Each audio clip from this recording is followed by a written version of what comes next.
Senator Hunt, you're recognized to open on your motion. Sure. Thank you, Mr. President. I am embarrassed and ashamed to admit to all of you that I am shaking with rage. And you've seen me become activated and be passionate, especially those of you who have served with me for these 7 years. And I think I've come a long way in managing those reactions. I have two tricks that I do that aren't working, and one is I picture myself as a melting stick of butter in a pan. What could be more beautiful and calming than that? And the other thing I do is pretend that I'm on a bus in Japan. And a lot of my friends have heard me say that I'm on a bus in Japan. And that means I can't hear or understand any of the chatter around me, but I know I'm on my way. And all I need to do is sit pleasantly and wait till I get there. I just heard a passionate speech from the introducer of this bill about preventing suicide, about protecting children, about parents' rights. So if we're going to stand here and talk about suicide prevention, if we're going to invoke the lives of children in crisis, then I expect you to bring that same energy, the same urgency, and the same passion to support transgender and queer youth who are statistically much more at risk. We have lost lives in Nebraska since the passage of Senator Kathleen Kauth's bill 2 years ago. Kids killed themselves.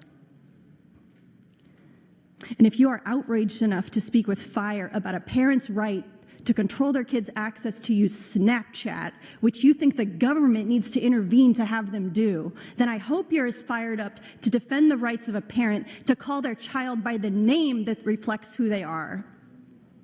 If you're here talking about preventing suicide, then show me that same commitment to the kids who are actually dying because they're told by lawmakers, by schools, by policies that they don't matter, that they can't be themselves, that even their name is too controversial to be spoken out loud.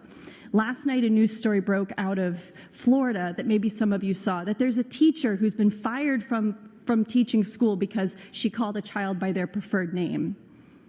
Are we going to do that to all the Catherines who want to go by Katie, all the Josephs that want to go by Joey? Are we doing that to cisgender kids too, to straight kids? Or are we just firing teachers for calling queer kids what they want to be called? And I want to be very clear, if you're going to stand on this floor and invoke suicide of children to pass sweeping legislation that strips rights and chills speech and increases government intervention, then you better be ready to bring that same energy when it comes to supporting queer and trans youth, because those are the kids who are actually dying in our communities. You don't get to cry foul about the suicide crisis, which is very real, in one breath, and then in the next breath, vote to ban healthcare for trans kids, vote to prevent them from playing sports with their friends. And you don't get to stand up and say, we're just standing up for the rights of parents to parent their kids. Let parents be parents. When you undermine the rights of parents who support and are that safe space for their gay kids, for their queer kids, for their trans kids, you don't get to use the pain of children as a shield for government control while staying silent on the policies that actually drive kids to despair. It makes me sick. Let me say it plainly. The #1 predictor of suicide risk among LGBTQ youth is rejection. Rejection by their families, rejection by their communities, their schools, and their government. And the same people who are pushing this bill are the ones who have made this place and this state more dangerous for these queer kids every single day. And they continue and they persist, and it will continue this year.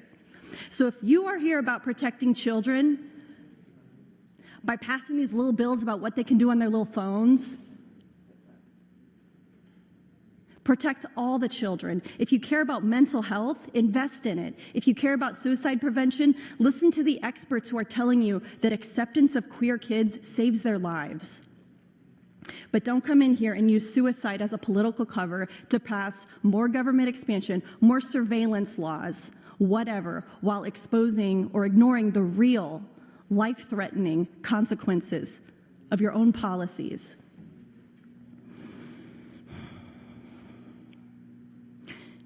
The introducer, Senator Storer, talked about the parent's right to parent. We got to stand up for the right of parents to parent. Well, then why do you oppose those rights when a parent supports their queer kid? Don't you think they know their kid better than you do? Senator Kauth? Why do you trust some parents to make decisions but not others? Or you delegate that to the schools, or you delegate that to the government. This is not about protecting kids, it's about control and punishing difference and deciding which families count and which kids we protect from suicide and which ones we throw away. So I say to Storer, Senator Storer, and I say to the other members of this body supporting this bill, if you really care about children's lives, prove it. And I think you do care about children's lives, but stop using suicide as a talking point as you turn around and treat queer kids like they are expendable, like you can throw them away. Bring that same fire for those kids you are ignoring. Bring that same passion for the families that you are trying to erase and the parents whose rights you are denying.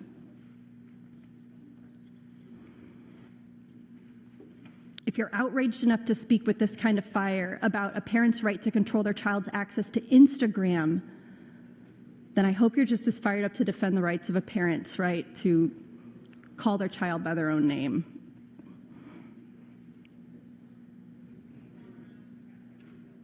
I feel like this is weaponization of concern for kids to pass government overreach while ignoring the policies that actually hurt the most vulnerable kids in our state. So, do I feel better? No. Does anybody in here feel better? Probably not.